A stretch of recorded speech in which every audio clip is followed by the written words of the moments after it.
12 સામાન્ય પ્રવાહના પરિણામ બાદ ફરી એક વખત ધોળકિયા સ્કૂલ વિવાદમાં આવી છે। શાળાના વિદ્યાર્થીઓના સારા પ્રદર્શન બાદ કાઢવામાં આવેલા સરઘસ સમયે મારામારીની ઘટના બની। વિજય સરઘસમાં ડીજેના તાલે વિદ્યાર્થીઓ તેમજ શાળા સંચાલકો અને શિક્ષકો ઝૂમી રહ્યા હતા। તે સમયે કેટલાક વિદ્યાર્થીઓ અને સ્કૂલના કેમેરામેન વચ્ચે ફોટા પડાવવાના મુદ્દે માથાકૂટ થઈ, જે બાદ વિદ્યાર્થીઓએ કેમેરામેનને ઢોર માર મારતા હોવાના દ્રશ્યો સર્જાયા હતા। મારામારીની આ ઘટનાથી રસ્તા પર ચક્કાજામ જેવી સ્થિતિનું નિર્માણ થયું। શાળાના સંચાલકો અને શિક્ષકો હાજર હોવા છતાં કોઈ પણ મારામારીને અટકાવવા આગળ ન આવ્યા। ઉલ્લેખનીય છે કે ધોરણ 10ના પરિણામ સમયે પણ આ શાળા વિવાદમાં આવી હતી। કુછ શાળાના સંચાલકો અને શિક્ષકો પૈસાની છોડ ઉડાડતા જોવા મળ્યા હતા।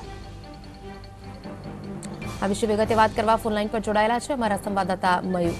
મયુર, રાજકોટમાં ધોળકિયા સ્કૂલ ફરી એક વખત પરિણામ બાદ વિવાદમાં આવી છે। હાલમાં શું વિગતો મળી છે?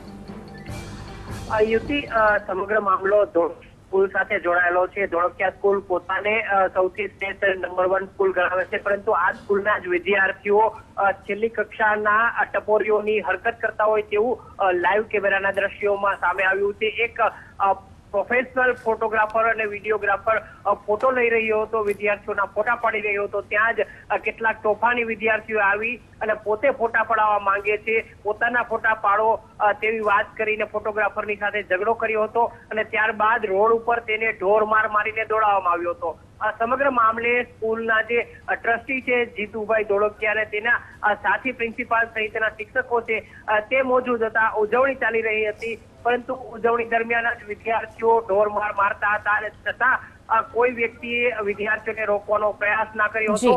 હાથોહાથ મારામારીના દ્રશ્યો સર્જાયા હતા। મામલો થાળે પડવાની કોશિશ અને સમગ્ર મામલે બચાવ કરવાની ને ભીનું સંકેલવાની કોશિશ ધોળકિયા સ્કૂલના ટ્રસ્ટીઓ છે તે કરી રહ્યા છે, પરંતુ બીજી વાત એ છે કે હજુ સુધી કોઈ પોલીસ ફરિયાદ થઈ નથી।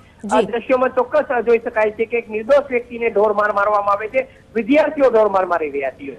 જી મયુર, આભાર સમગ્ર માહિતી બદલ।